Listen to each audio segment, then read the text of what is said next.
The screams were unanimous, as the child sliced and stabbed at the flailing corpse of her father.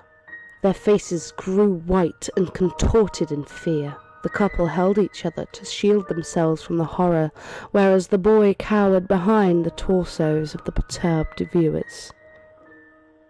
Everyone, that is, except me. I simply observed, a half-interested glance of investment until casually going back to painting my nails. "Did you guys see that?" Michelle whispered. "There's no need for that."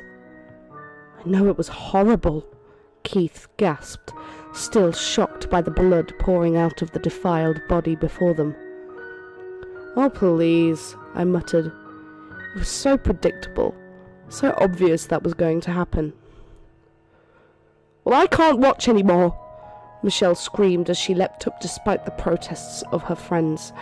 Regardless, she stormed towards the bloodbath and snatched the old VHS tape out of the TV. Groans of annoyance emanated around the room whilst Michelle dodged launches of popcorn. She sighed and shoved the cassette into the sleeve, and sliding back onto the patch sofa, straightening her skirt, she stammered, I'm sorry, but the 80 ones are the worst. It's like they just don't see the line of going too far." She shook off the memories of the slasher story whilst being embraced by Keith. He stroked her hair whilst grinning. "Babe, they were called video nasties for a reason." I glanced at the clock. 11:25 p.m. It was getting late. I had to be back before midnight. I just bought a new kitten and forgot like an idiot I'd neglected to top up his food bowl before I left for tonight's activities. I stretched and began to assemble my belongings. I felt a hand touch my shoulder and spin me around. "Please let me drive you home tonight. It's nearly at the curfew and, well..." David brushed the long black fringe out of the way of his coal blue eyes. It's a shame that he tried so hard. Otherwise, he could have been quite beautiful. I knew his intentions, though, and didn't want to lead his ambitions on to inevitably sad conclusions. "Honestly, hun, it's fine. I have my pepper spray and my bitch claws." I mockingly stretched out my long fingernails, pretending to scratch him in the face. We were interrupted by the cacophonous laughter of Michelle being lowered to the floor in a mock wrestling match, followed by an, impromptu and steaming make-out session. David blushed, giggling, turning back to me. "Are you sure? I think I'm getting kicked out soon so they can, get busy." We laughed for a few minutes. I don't know what it was about these guys. David, Michelle, Keith. They were seemingly averaged, and yet everyone else around here was a first-rate arsehole, like vermin to a street alley. Yet these three, they were the fabric of my being. The only beautiful things on this disgusting planet, apart from my cute kitty, that I truly cared about. I loved David, but I didn't love him. It was complicated. I didn't understand it, which worried me immensely. I just worry, that poor boy. He was right, of course. The town had an understandable raise of anxiety after the disappearance of Elliot Thomas, an adolescent who had simply vanished merely 5 minutes away from his parents' abode. Combine that with the discovery of several dismembered cadavers in an abandoned church, everyone was rightly afraid. But not me. I could defend myself. I'd seen scarier things than care anyway. The most ghoulish monsters are human, my friends. Remember that. Look, I promise you I'll be okay. I have your number on speed dial just in case I get in trouble, and I only live 15 minutes away. I don't want to be a burden. He could see I would not relent. He ruffled his hair, shrugged, and led me to the door. I said a brief goodbye to Keith and Michelle, bracing myself for the biting October air. I waved at David, his worry palpable spreading across his face. I smiled to myself. It was kind of him to care so much. It's clear no fucker else did. The screech of a fox made the 80s melodramatic atmosphere from the house resonate. For a film called Cannibal Holocaust, you'd think there'd be some semblance of originality. Yet it was a boring gore shot after sickening shaky camera. such lack of imagination. That's when I heard the footsteps ambling behind me. The staggered, cautious pace of someone following with keen interest. The sound so familiar to me. I mean, a female in her early 20s tends to be stalked at least once in her life. I quickened my stride as I approached the corner nearing the cul-de-sac where my safety resided. "Hey!" The gruff voice of a middle-aged man sounded behind me.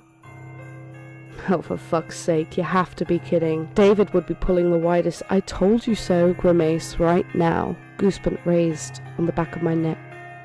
Survival mode was kicking in. I broke into a quick jog so I could just seclude myself into the solace of my sanctuary. "Stop! Police!" The keys were steadying in my hand. I postulated whether I should space the separate chains between my fingers to form some form of blunt weapon. I'd seen it in another shitty horror movie and it acted as some form of shank. I decided against it, grabbing the handle of my door, prepping the pepper spray in case Mr. Savile wannabe came too close for comfort. I grabbed the handle and jostled with the lock to open the stiffened door which would lead to the safety of my own home. Trying not to think about what I'd do after I got inside in case the creep wouldn't leave, I realized with dread I'd put the wrong key in the hole. Fuck, I stammered as I hurriedly assessed which metal hunk would leave me from becoming another corpse somewhere. The hope was lost when I felt the strong hand grab my shoulder, pulling me from the door. I began to protest, loosening the cap off my attempt to stay alive, only to be greeted by the contorted face of a police officer. I held my breath, bated and heavy breathing. Oh God. This is it. "Madam, stay calm. I was trying to inform you that the curfew is over and escort you to your home. Do you have any idea the dangers at this time?" I gained hold of my chest once more. "Aren't you meant to say you're an officer or something?" He looked confused. I did. Oh God, how totally embarrassing. Oh, I must have misheard. I thought you said please earlier. I don't know. He seemed to back down and release me. "I guessed you thought I was another nefarious one here. I apologize if I startled you." He picked up my bag and I modestly thanked him. Honestly, I just wanted this prick to get off my property so I could have a resting heart rate again. He recycled his rhetoric about being safe at night and blah blah blah. I pulled my nicest "of course sir" face and finally managed to retreat into the conclusion of my home. Tranquility at long last. I perused my watch. 11:45. It was late, but not too late. The absurdity of the situation which just occurred didn't seem to register until that moment. I laughed, shaking my head in disbelief. I guess I better feed this thing. "Tommy!" I called. The kitten was downstairs if I called correctly. Opening the door to the basement, I noticed the new clawed etchings of my pet leading down the crooked case. Yes, of course, I must remember to pet-proof the house. I tiptoed down the stairs, finally see him cowering in the corner of my wine bottles. "There you are, kitty kitty," I smiled, running up to him. He retreated further back into the bottles, whimpering almost fearfully. I sighed, lighting a cigarette and looking at the workbench. "You know, you really should be more grateful. I saved you, you know. You would have been hurt eventually if I didn't step in."